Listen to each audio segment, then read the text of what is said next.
Now, the Israeli government has taken another step towards annexing the occupied West Bank. It's opened land registration for the first time since 1967, when it first occupied the Palestinian territory. Well, the move means large tracts of Palestinian land could be confiscated and recorded as Israeli state land. Most Palestinian land isn't formally registered because it is a long, complicated process that Israel stopped back in 1967. Registration of land establishes permanent ownership.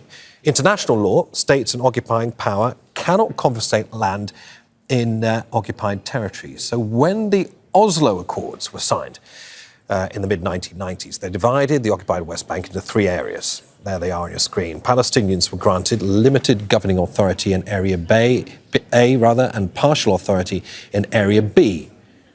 Area C remained under full Israeli military control. The new orders require the Israeli army to register 15% of Area C by 2030. I know it's a lot to take in, which is why we have Xavier Abu Eid here to help us with it all. He's a political analyst and former communications director for the Palestine Liberation Organization. He joins us from Ramallah in the occupied West Bank. Good to see you, Javier. So we are learning of what looks like a fundamental shift in the legal architecture of the West Bank by moving from a military administration of land to a formal land registry. So Israel effectively applying its domestic civil law to occupied territory. These sound like dry legal language, but it's hugely significant. Please help us understand it. Thank you, Niv. I think it's very important. People should understand this is not just a step towards annexation. We are experiencing annexation as we speak today. And it's not just like the Israeli government is telling us that this is not going to work at this point, that they're just preparing the ground for the future. Because what we are seeing, what we're witnessing in the occupied West Bank is not just announcements from the Israeli government, but concrete. Unfortunately, we seem to have lost Javier there, Xavier Abu Eid, who was just beginning to tell us a little bit more about the implications of this law. OK, let's go back to the story that we were covering a short while ago. The Israeli government, as we were saying, taken another major step towards annexing the occupied West Bank, doing it this time through bureaucratic processes, namely land registration. Xavier Abu Eid is in Ramallah in the occupied West Bank. We have you loud and clear, I believe, Javier. You were explaining to us the significance of this. It sounds like procedural, bureaucratic processes that are being rolled out by the Israeli authorities, but it has a significant impact on Palestinians and the right to their land. Thank you, Niv. I think what the Israeli government is doing, they're trying to package annexation into what you're describing as some bureaucratic steps here and there. That's precisely what the Israeli government is doing now. Not only legal experts, the International Court of Justice in 2024 made clear that what we have here is an annexation. Now, what the Israeli government is doing is implementing their a political program. It's policy that has been already presented. Now, the threats that we are facing now, it's not just with regards to what's going to happen to Palestinian landowners that are going to be victims of more threats and more intimidation by Israeli settlers and settler organizations supported by the Israeli government, but also we have to look into what's going to happen here in areas A and B, where the Israeli government has gained through this new policies and decisions, the ability to be able to implement policy instead of the Palestinian Authority. So let me be clear about this. The Israeli government has effectively ended the legal status of the West Bank as an occupied territory under its own domestic law and is treating it as part of its own legal entity. Donald Trump, we know, said Israel would not be allowed to annex the West Bank. What does this look like to you?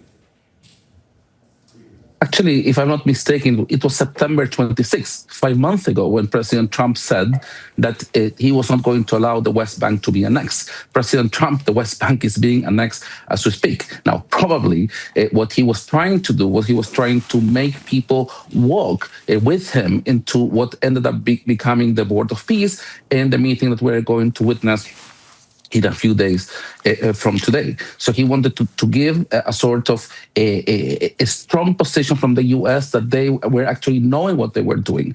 In fact, we don't have a ceasefire in Gaza. We have people being killed every day. And here in the occupied West Bank, which was completely neglected by UN Security Council Resolution 2803, it's neglected by the Board of Peace. The Israeli government has been given a green light to continue moving. Now, Niv, I think there is an important point you have made.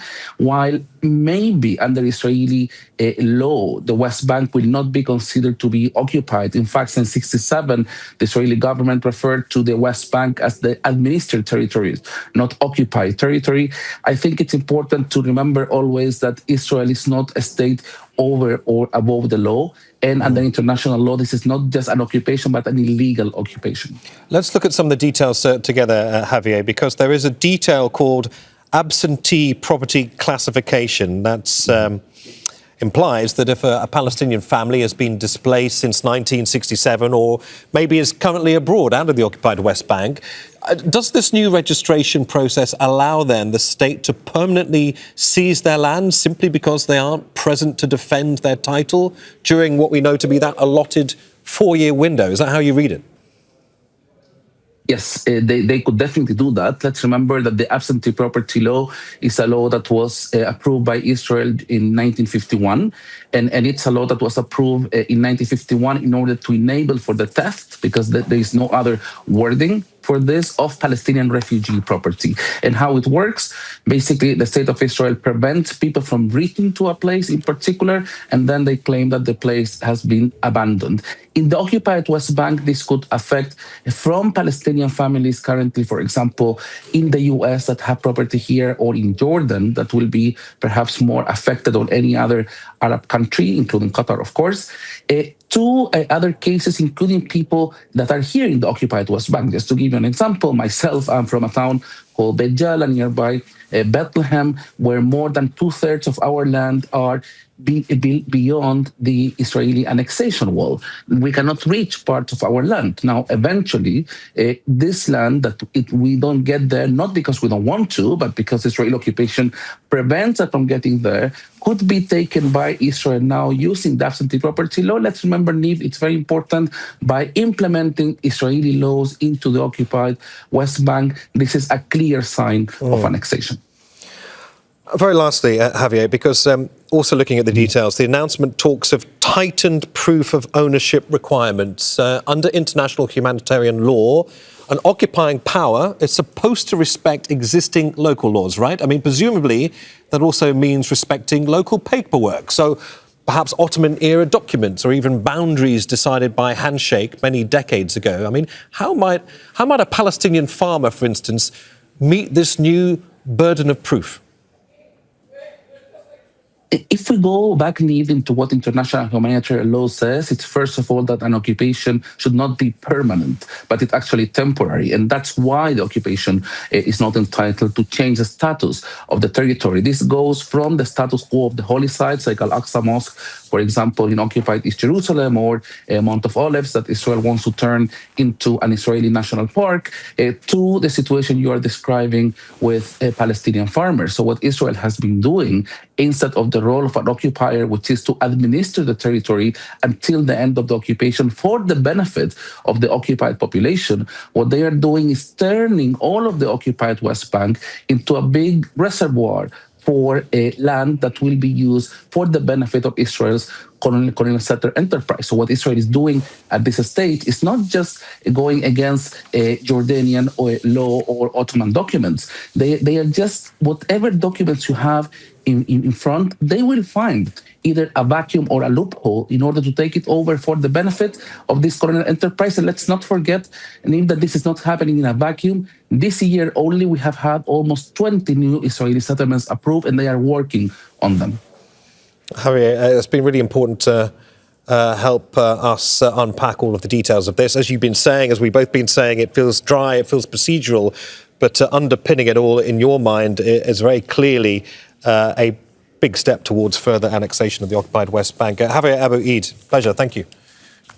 Don't miss out, get the full picture. Subscribe to Al Jazeera for reliable news and expert insights. Like, share, stay ahead.